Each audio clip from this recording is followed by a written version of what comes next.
Hai, ketemu lagi dengan gue Eki di Enthusiast Zone ID Channel. Kali ini gue akan ngebahas tentang salah satu peripheral dalam komputer yaitu SSD. Nah, SSD ini merupakan media penyimpanan sama kayak hard disk. Cuma dia beda di mekanisme penyimpanan. Kalau hard disk dia pakai spinning platter untuk media penyimpanannya, sedangkan SSD ini pakai media NAND flash memory. Makanya kenapa SSD ini jauh lebih kencang daripada hard disk biasa. Perbandingannya sekitar 1:5. Jadi kalau hard disk itu kecepatannya 100 MB per second, SSD itu bisa 500 MB per second. Jadi kebayangkan kecepatannya kalau untuk buat booting Windows, nanti terus untuk transfer data, untuk loading aplikasi, loading games, dan juga video editing atau encoding, dia akan sangat membantu sekali. Tapi dari sekian banyak kelebihan ini pasti ada kekurangannya. Nah, kekurangannya biasanya di SSD ini di masalah pricing atau harga. Gua akan coba review salah satu SSD dari Patriot ini. Patriot ini SSD ini berkapasitas 256 GB. Nah, ini dibundel dengan harga di kisaran 700 ribuan. Jadi kebayangkan harganya yang menurut gue cukup murah. Tapi gue juga penasaran sama performanya. Dengan harganya yang murah, performanya bisa bagus atau enggak. Kayak biasanya kalau yang gue tes sih SSD murah itu performanya akan drop, terutama di write performance. Jadi nggak sesuai sama speknya. Nah, untuk ngilangin rasa penasaran gua akan coba install Windows 10. Terus kita akan coba booting dari sini. Lalu kita akan coba langsung tes performance pakai ASSD dan Crystal Disk Mark.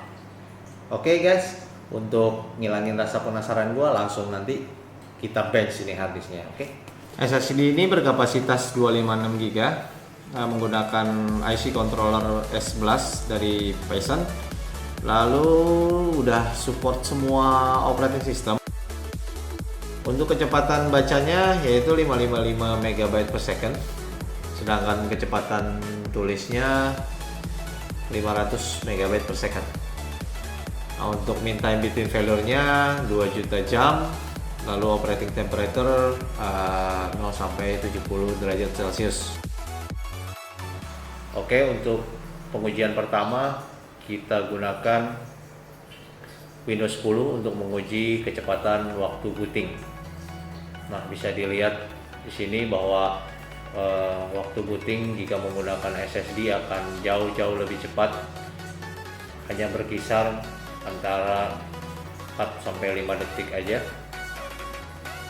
Jadi perbedaannya cukup jauh kalau kita menggunakan hard disk.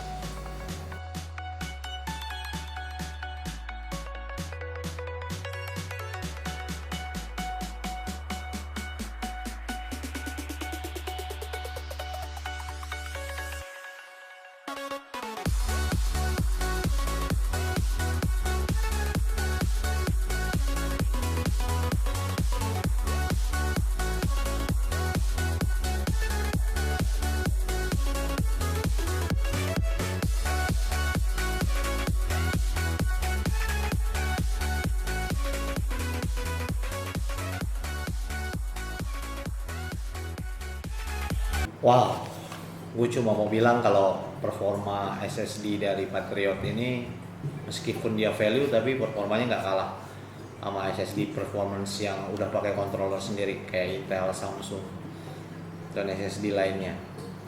Nah, kita bisa lihat tadi hasil tes di ASSD maupun di Crystal Disk Mark menunjukkan angka hampir 500 MB per second. Terutama yang gue garis bawahi yaitu di write speednya. Nah, write speednya mencapai paling tinggi 480. Nah, itu menurut gue sangat oke banget untuk harga hard disk di 700 ribuan kayak gini. Nah, untuk Garansinya juga lumayan oke, yaitu 3 tahun replacement. Jadi buat kalian yang mau cari SSD tapi dananya mepet, bisa jadi pertimbangan juga SSD Patriot ini. Oke, sekian dari gua. Thanks for watching.